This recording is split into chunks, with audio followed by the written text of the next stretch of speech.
रावण पुत्र मेघनाद के बारे में 10 खास बातें।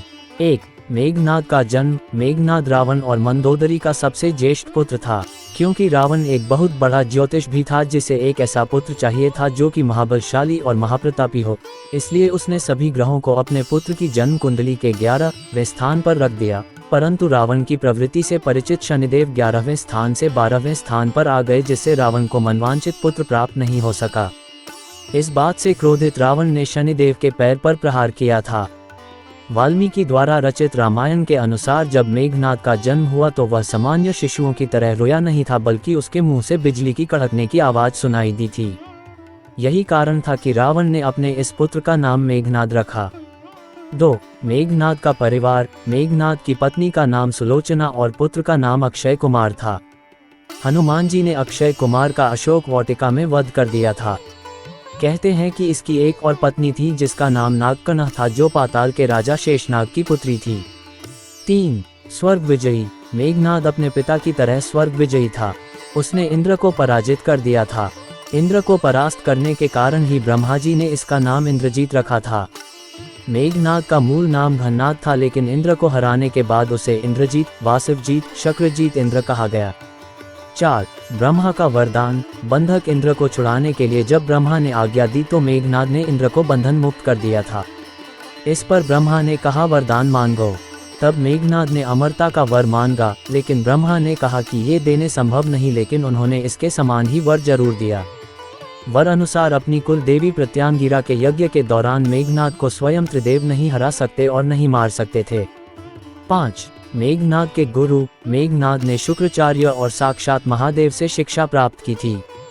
महादेव शिव से प्रशिक्षण प्राप्त लगभग सभी दिव्यास्त्रों का ज्ञाता बन गया था। किशोरावस्था की आयु होते होते इसने अपनी कुलदेवी निकुंभला के मंदिर में अपने गुरु से दीक्षा लेकर कई सिद्धियां प्राप्त कर ली थीं।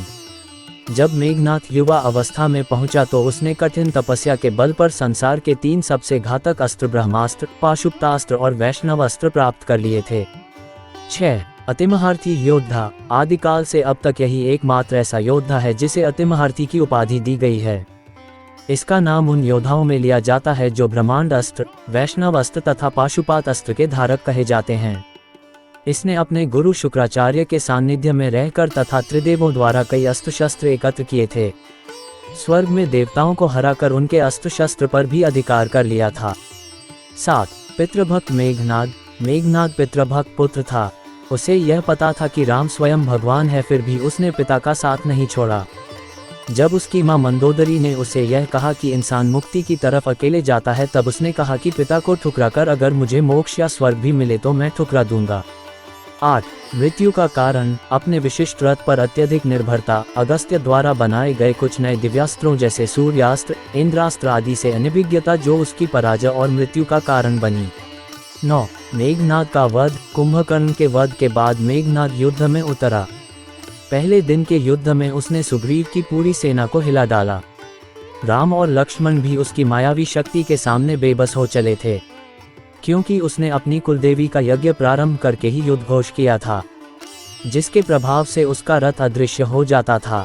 मौका पाकर उसने राम और लक्ष्मण पर नागपाश का प्रयोग किया और दोनों को मूर्छित कर दिया। नागपाश से मूर्छित व्यक्ति अगले दिन का सूरज नहीं देख सकता था। तब हनुमान जी तुरंत गरुड़ भगवान के पास गए और उन्हें लेकर आए। गरुड़ को देख नाग भयभीत हो गए तथा उन्होंने राम तथा लक्ष्मण को मुक्त कर दिया तथा उनकी मूर्छा टूटी। अगले दिन मेघनाद ने अपने शक्ति बाण से लक्ष्मण जी मूर्छित कर दिया। तब लक्ष्मण के प्राण को बचाने के लिए हनुमान जी लंका से सुषेण वैद्य को उठा लाए। वैद्य ने हनुमान को उपाय बताते हुए संजीवनी बूटी लाने के लिए कहा। उस संजीवनी बूटी से ही लक्ष्मण की मूर्छा टूटी।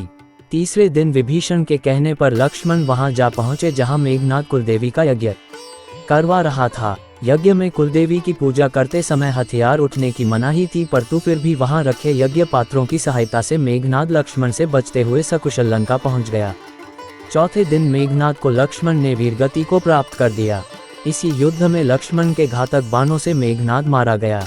लक्ष्मण जी ने मेघनाद का सिर उसके शरीर से अलग कर दिया और सिर को प्रभु श्री राम के चरणों में रख दिया। 10. सुलोचना लेकर आई कटा सिर। ये कथा हमें रामायण में नहीं मिलती है। ये कथा हमें रामायण से इतर दक्षिण भारत की प्रचलित लोककथा में मिलती है। कहते हैं कि यह किंवदंती है, इसमें सच्चाई नहीं है। रामायण अनुसार प्रभु श्री राम ने मेघनाद का शव अपने दूतों के हाथ रावण के दूतों को सौंप दिया था। श्री राम मेघनाद की मृत्यु की सूचना मेघनाद की पत्नी सुलोचना को देना चाहते थे। उन्होंने मेघनाद की एक भुजा को बाण के द्वारा मेघनाद के महल में पहुंचा दिया। वह भुजा जब मेघनाद की पत्नी सुलोचना ने देखी तो उसे विश्वास नहीं हुआ कि उसके पति की मृत्यु हो चुकी है। तब कटे हाथ ने लिखकर लक्ष्मण का गुणगान किया। रावण को सुलोचना ने मेघनाद का कटा हुआ हाथ दिखाया और अपने पति का सिर मांगा। सुलोचना रावण से बोली कि अब मैं एक पल भी जीवित नहीं रहना चाहती, मैं पति के साथ ही सती होना चाहती हूँ। तब रावण ने कहा, पुत्री 4 घड़ी प्रतीक्षा करो, मैं मेघनाद का सिर शत्रु के सिर के साथ लेकर आता हूँ। लेकिन सुलोचना को रावण की बात पर विश्वास नहीं हुआ। तब सुलोचना मंदोदरी के पास गई। मंदोदरी ने कहा कि तुम राम के पास जाओ, वह बहुत दयालु हैं। सुलोचना जब राम के पास पहुंची तो उसका परिचय विभीषण ने करवाया। सुलोचना ने राम से कहा, हे राम, मैं आपकी शरण में आई हूँ, मेरे पति का सिर मुझे लौटा दे ताकि मैं सती हो सकूं। राम सुलोचना की दशा देखकर दुखी हो गए। उन्होंने कहा कि मैं तुम्हारे पति को अभी जीवित कर देता हूँ। सुलोचना ने कहा कि मैं नहीं चाहती कि मेरे पति जीवित होकर संसार के कष्टों को भोगें। मेरे लिए सौभाग्य की बात है कि आपके दर्शन हो गए, मेरा जन्म सार्थक हो गया, अब जीवित रहने की कोई इच्छा नहीं। राम के कहने पर सुग्रीव मेघनाद का सिर ले आए, लेकिन उनके मन में यह आशंका थी कि मेघनाद के कटे हाथ ने लक्ष्मण का गुणगान कैसे किया। सुग्रीव से रहा नहीं गया और उन्होंने कहा, मैं सुलोचना की बात को तभी सच मानूंगा जब यह नरमुंड हंसेगा। सुलोचना के सतीत्व की यह बहुत बड़ी परीक्षा थी। उसने कटे हुए सिर से कहा, हे स्वामी, जल्दी हंसिए, वरना आपके हाथ ने जो लिखा है उसे ये सब सत्य नहीं मानेंगे। इतना सुनते ही मेघनाद का कटा सिर जोर जोर से हंसने लगा। इस तरह सुलोचना अपने पति का कटा हुए सिर लेकर चली गईं।